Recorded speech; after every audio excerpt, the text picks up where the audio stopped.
এই হত্যার রাজনীতি আমরা চাই না দেখেই তো জুলাই অভ্যুত্থান হয়েছে নাকি? ঠিক ঠিক ঠিক। তো আমরা যদি সেই হত্যার রাজনীতি আবার ফিরে যাই,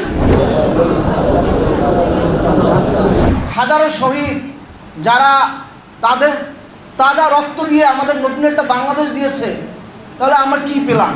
তো সেই জায়গা থেকে নাগরিক পার্টি পেশি শক্তির রাজনীতি নয়, নাগরিক পার্টি মানুষের জীবনের মান উন্নয়ন, কল্যাণ রাষ্ট্র গঠন এবং নীতির রাজনীতি করতে চায়।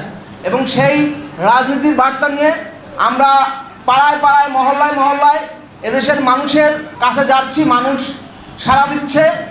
এবং আমরা বিশ্বাস করি আগামীর যে নির্বাচন, জাতীয় নির্বাচন হবে, সেই নির্বাচনে মানুষ ব্যালটে, তারা যে পেশি শক্তির রাজনীতি চায় না, তা ব্যালটের মাধ্যমে মানুষ প্রমাণ দেবে ইনশাআল্লাহ।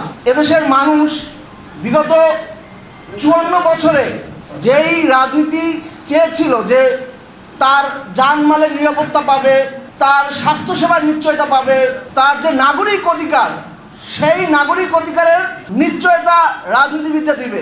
কিন্তু 54 বছরে আমাদের বস্তাপতা রাজনীতিতে আমরা দেখেছি, যেই রাজনৈতিক সংগঠনগুলো এই ক্ষমতা এসেছে, তারা টেম্পো স্ট্যান্ড দখল করেছে, তারা বিভিন্ন মানুষের, সাধারণ মানুষের সম্পদ লুট করাই তাদের রাজনীতির লক্ষ্য এবং উদ্দেশ্য ছিল।